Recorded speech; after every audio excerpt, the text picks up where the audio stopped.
Long ago, in a forgotten age, when the earth was still young and the mountains whispered secrets to the sky, there ruled a noble king named Kakudmi. He was the ruler of the kingdom of Kusasthali, a land so pure and serene that even the gods cast glances of admiration upon it. Kakudmi was not only wise and just, but also deeply devoted to Dharma. Yet his heart was burdened by a father's concern. His only daughter, Revati, had come of age, and he wished to find for her a husband worthy of her virtue, beauty and strength. Revati was no ordinary princess. She was radiant like the morning sun, tall and graceful, and possessed of a calm that could quiet storms. But Kakudmi's standards were high.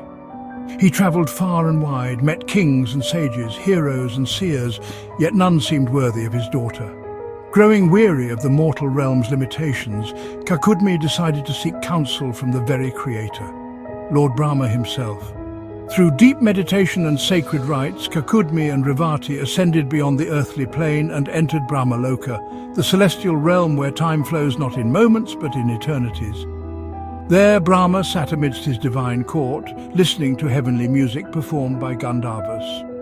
Kakudmi, ever patient, waited for the performance to end before bowing humbly and presenting his request.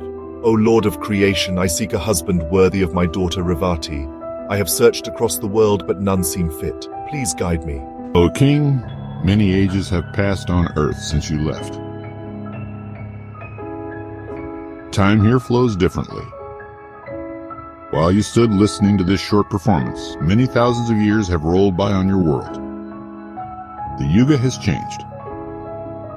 All the kings you once knew have long vanished into dust. But do not grieve. There is still one most worthy. And then Brahma told him of a prince from the Yadava clan, Balarama, the brother of Krishna, an incarnation of divine strength and virtue. Kakudmi and Revati bowed and descended once again to earth, but what they found was no longer the world they had known. The cities were different, the languages had shifted, and human stature had diminished with time. People were shorter, lives were shorter, and the grandeur of the previous age had faded.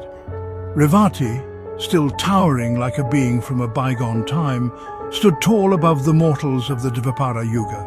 When she met Balarama, he welcomed her with kindness, but saw her as too tall for the age.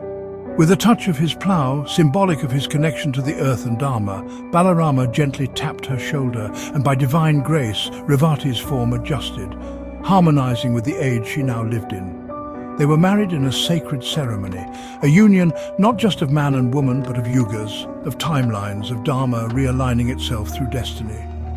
Kakudmi, having fulfilled his sacred duty as a father, renounced worldly life and retired into the forest to spend his remaining days in spiritual practice, content that his daughter was not only married to a worthy soul, but to a being who walked the earth with the power of Vishnu himself.